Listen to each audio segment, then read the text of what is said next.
Welcome dear students to our fourth lecture on graph, and today we are going to discuss the second part of the quadratic equations. We are taking four equations for the example and we will solve them, okay, and we will understand what is the nature of the roots and we will plot the graph for all the equations, okay. So first of all I am going to explain you about the equation. This equation contains two distinct roots, okay. So for solving out the equation, for getting the two roots alpha and beta, we must calculate two values of alpha and beta by using the quadratic formula, okay. So quadratic formula is this, says the value of alpha and beta, because alpha and beta are the two roots. Their combined can be written as minus b, that is minus b is minus 3 plus minus b square, that is 9 minus 4 into a is 1 and c is minus 10, okay. So it will become plus and upon 2 into a. So the roots will become like minus 3 plus minus under the root 9 plus 40, that is 49, and under root 49 is 7 upon 2, okay. So we can write it like this, root 3 plus 7 upon 2 is one root and another root is root minus 3 minus 7 upon 2. So for the convenience I will write it directly over here. The two roots are 7 minus 3, that is 4 upon 2, that is 2. So first root is 2 and another root is minus 5, okay. Another root is your minus 5. So these two roots are of these two equations, okay, this equation. So you can solve it by various methods, by whole square method, whole squaring method, and by the by factorization method. Two more methods are also there. Whatever you think convenient is, you can use that method, okay. So but here we are focusing on the value of discriminant also. You can see that value of discriminant is positive 49. So what is the condition? Condition is that if the discriminant is greater than 0, okay, the value of d is greater than 0, this is a positive integer, in that case it will give the two distinct roots. So the value of two distinct roots is 2 and minus 5, okay. So these two roots will work out like this. So we have to plot this on our axis. So what we do, we must if we know the graph previously, here a is positive, a की value greater than 0 है, ठीक है. तो greater than 0 का पहला decision हो गया हमारा कि भाई ये अपवर्ड फेसिंग बनेगा, ये इस तरीके का अपवर्ड फेसिंग पैराबोला बनेगा, ठीक है. और अपवर्ड फेसिंग पैराबोला में जो दोनों रूट्स होंगे अल्फा और बीटा, वो कहां पे लाई करेंगे, जो भी दोनों वैल्यूज होंगी वो एक्स एक्सिस पे लाई करेंगी, ठीक है. तो हम क्या करें, माइनस 5 और 2 को मार्क कर लेते हैं. तो ये हो गया हमारा माइनस 5 और ये हो गया सपोज 2, ठीक है. तो इस तरीके से वी विल प्लॉट दिस, ठीक है. तो ये जो मोस्ट ये वाली जो वैल्यू है जिसके अलोंग, ठीक है, ये जो सेंटर वैल्यू है जिसके अलोंग ये ग्राफ हमारा दोनों साइड में बिल्कुल इक्वली बिहेव करता है, तो वो वाली जो वैल्यूज होंगी हमारी, वो वैल्यू कौन सी होगी, ये वैल्यू जो x में होगी ये क्या होगी, और y में जो ये वैल्यू होगी वो क्या होगी, ठीक है. ये हमारा एक प्राइमरी कंसर्न होता है ग्राफ में कैलकुलेट करते टाइम. क्यों ऐसा क्यों होता है, क्योंकि जब हम इस पॉइंट को यदि हमें पता है तो हमें ग्राफ को ड्रॉ करना बहुत आसान हो जाएगा. क्योंकि इस लाइन के थ्रू, इस लाइन के अलोंग ये क्या होता है, सिमेट्रिक होता है दोनों साइड में, ठीक है. इसके राइट साइड में और लेफ्ट साइड में बिल्कुल एक जैसा कर्व बनेगा दोनों साइड. तो ये पॉइंट निकालना हमारे लिए बहुत काम था, ठीक है. तो इस पॉइंट को हम कैसे निकालेंगे. सो जो बच्चे 11th में हैं, जिन्होंने डिफरेंशिएशन एप्लीकेशन ऑफ डेरिवेटिव पढ़ लिया है, उनके लिए ये निकालना बहुत आसान है.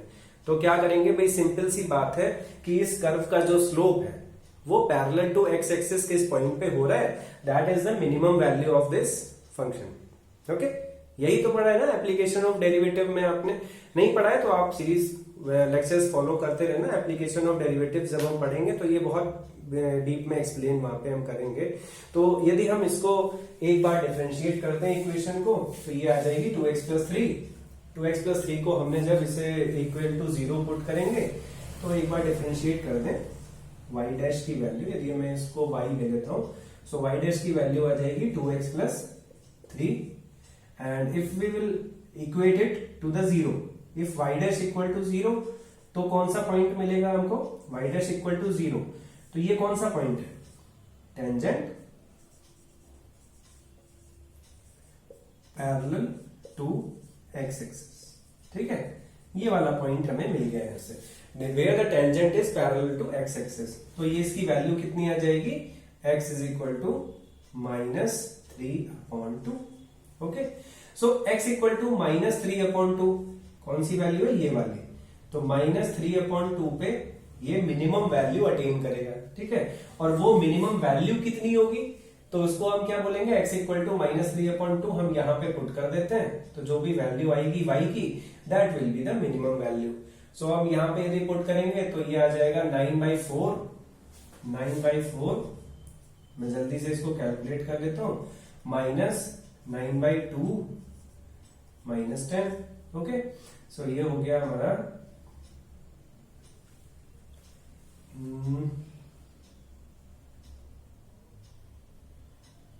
-9/4 -10।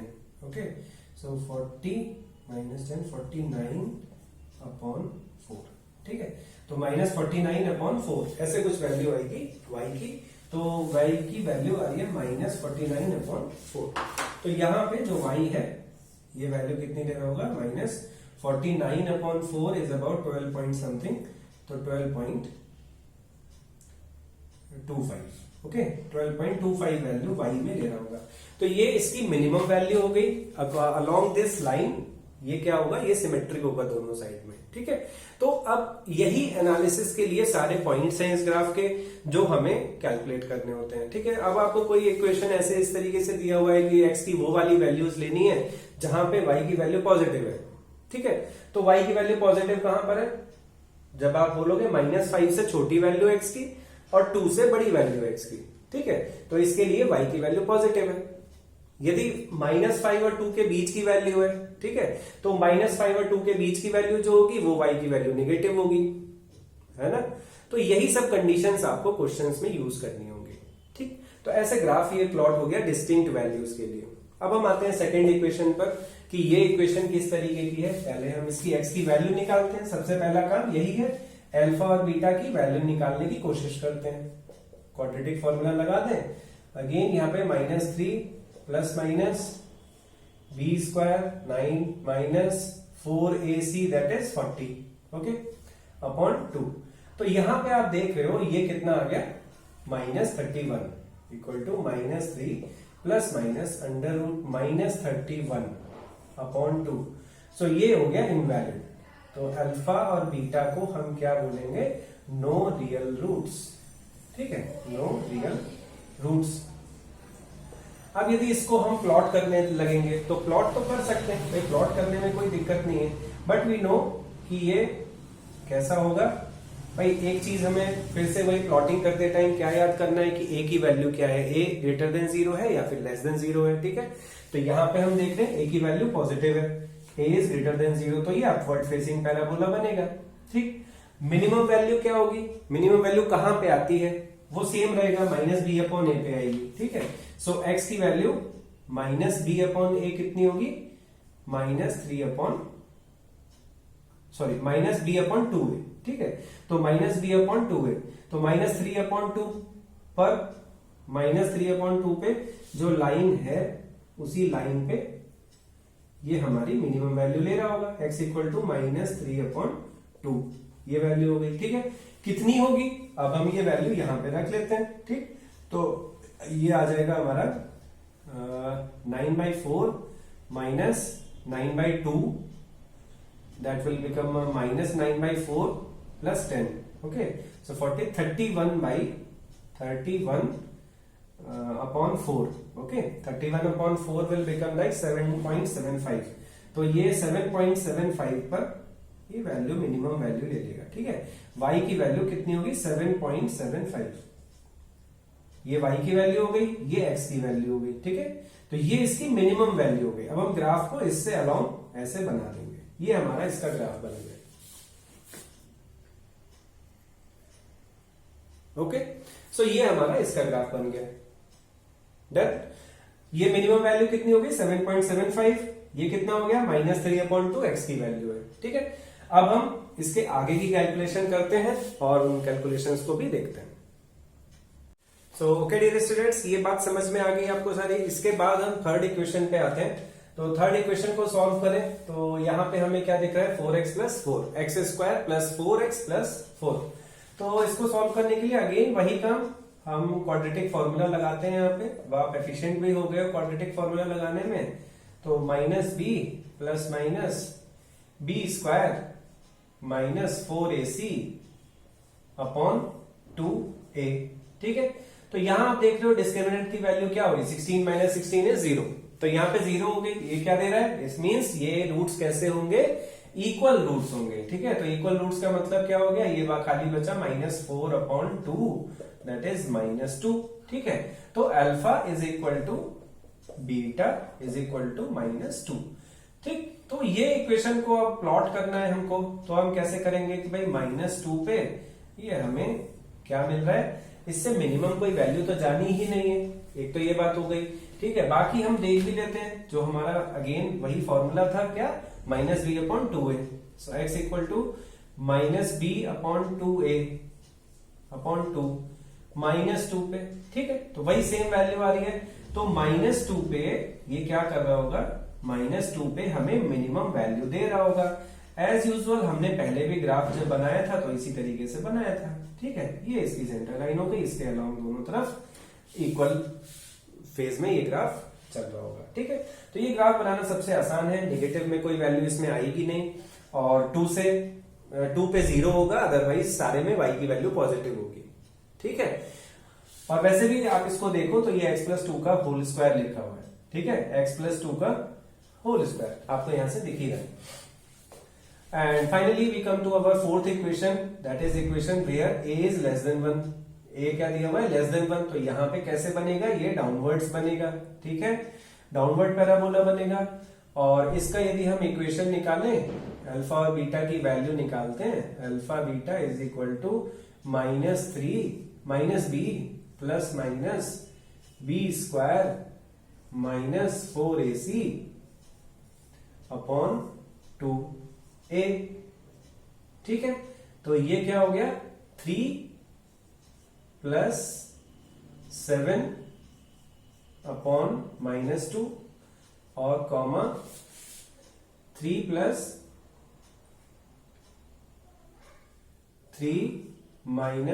7 अपॉन -2.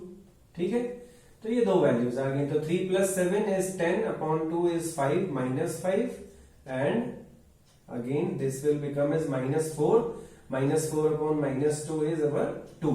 Okay, so आप देख रहे हो रूट्स की वैल्यू जो है वो वही आ रही है 2 and -5 है ना. लेकिन यहां पे हुआ क्या भाई, होगा क्या, यहाँ पे चेंजेस क्या आएंगे, ये पैराबोला डाउनवर्ड फेसिंग बन जाएगा. ठीक है, डाउनवर्ड फेसिंग होने का मतलब क्या होगा कि ये -5 सपोज यहां पर है और 2 हमारा यहां पर है. तो इस तरीके से ये रूट्स हमारे ऐसे बन जाएंगे. ठीक, तो डिफरेंस कहां पर आया, y और उसके बीच में क्या कहते हैं, y की जो वैल्यूज थी, y की वैल्यू पॉजिटिव पहले कहां पे मिल रही थी, हमने पहले इक्वेशन में देखा था 5 से -5 से छोटी और 2 से बड़ी होंगी तब वैल्यूज पॉजिटिव होंगी. यहां पे -5 और 2 के बीच में जितनी वैल्यूज होंगी y वहां पे पॉजिटिव मिलेगा. ठीक है, और इसका जो लोएस्ट पॉइंट आ रहा था, लोएस्ट पॉइंट 0 से छोटा आ रहा है, नेगेटिव में आ रहा था. ठीक है, इसका लोएस्ट पॉइंट जो आएगा कहां पे, x इक्वल टू -b/2a. ठीक है, अगेन -b/2a. तो ये कितना हो जाएगा -3 upon 2 into A that is -1। ठीक है, तो ये कितना हो गया, अगेन -3/2 ही होगा। देखो नेगेटिव वैल्यू पे x की जो वैल्यू है उस पे कहीं कोई डिफरेंस नहीं आ रहा है, x की वैल्यूज का कोई डिफरेंस नहीं है। ये अगेन कहां पे मिल रहा है, -3/2 पे ही मिल रही है लाइन हमको, लेकिन y की जो वैल्यू है वो बिल्कुल उल्टी हो जाएगी। ठीक है, -3/2 जब हम यहां पे रखेंगे x की वैल्यू, तो ये क्या हो जाएगा, -9/4 sorry -9/4 plus 9/2 and plus 10। Okay, so it will become 9/2 plus 10, 9/2 plus 10 is 49/2 and 49/4 sorry, तो ये हो जाएगा हमारा 9/4 प्लस 10, तो 40 plus 9 49/4, so 49/4 is our 12 point, ये y की वैल्यू कितनी होगी, 12.25। ठीक, सो जो माइनस में वैल्यू आ रही थी पहले, यहां पे माइनस में कितनी आई थी, -12.25। ठीक है, यहां पे -12.25 थी, यहां पे वही वैल्यू क्या हुई, +12.25 पे आ गई। ठीक, तो क्या डिफरेंस आया माइनस मल्टीप्लाई करने से, माइनस मल्टीप्लाई करने में सिर्फ इस इक्वेशन में मैंने क्या किया, यहाँ पे माइनस का मल्टीप्लीकेशन कर दिया। ठीक, तो क्या अंतर पड़ा, बस क्या हुआ, ग्राफ पहले अपवर्ड फेसिंग था, अब वो डाउनवर्ड फेसिंग हो गया। रूट्स की वैल्यू वही है, जो वैल्यूज माइनस दे रही थी पहले y की वैल्यू, वो y की वैल्यू अब प्लस देने लगी हैं, जो पहले प्लस दे रही थी वो वैल्यूज अब माइनस में आ गई हैं। ठीक है, सो यहाँ पे रेंज में पूरा का पूरा जो y है, y की वैल्यूज में पूरा इंटरचेंज हो गया। ठीक है, x पे कोई डिफरेंस नहीं आया, लेकिन y चेंज हो गया, समझ गए। ठीक है, तो ये चीजें हैं स्केलिंग और शिफ्टिंग की हैं फंक्शंस की। जब हम अभी और लेक्चर्स में आगे ग्राफ को प्रॉपरली ड्रॉ करना सीखेंगे, तो उस टाइम पे हमें और समझ में आएगा कि कैसे हम इसको बहुत जल्दी ड्रॉ कर सकते हैं। ठीक है, अभी तो मैंने आपको एक एक ग्राफ ड्रॉ करके बताया कि कैसे क्वाड्रेटिक इक्वेशंस को आप ड्रॉ कर सकते हो 1 by 1। ठीक है, इसके बाद में हम लोग देखेंगे कि फंक्शन में कैसे वेरिएशन किया जाएगा, डोमेन में वेरिएशन करेंगे तो कैसे ड्रॉ होगा, रेंज में वेरिएशन करेंगे तो कैसे ड्रॉ होगा, ये सारी चीजें हम लोग देखेंगे। ठीक है, जो शिफ्टिंग और स्केलिंग के अंडर में आती हैं। एंड बिलीव मी, ये सारे कॉन्सेप्ट्स जो है ना, जो अभी बहुत बेसिक्स हैं। ठीक है, ये बेसिक्स यदि आपको क्लियर हो गए तो जेई के क्वेश्चन आप ऐसे ही बना लोगे, ऐसे ही हो जाएंगे वो क्वेश्चंस। ठीक है, तो बेसिक्स आपको बहुत क्लियर करके चलने पड़ेंगे। Okay, then goodbye for now, and हम लोग फिर आगे अब मेरे ख्याल से हम ट्रांसेंडेंटल फंक्शंस की बात करेंगे। तो पहले सेट और फंक्शंस को हम थोड़ा सा करेंगे। Now we are jumping into our IIT JEE course. Okay, so best of luck, be ready for that. ये 4 लेक्चर्स आप लोग रिपीट करके बार बार देखो, ये बेसिक्स हैं अलजेब्रा के, जो हमें ग्राफ ड्रॉ करने के टाइम पे बहुत काम आने वाले हैं। Okay, best of luck.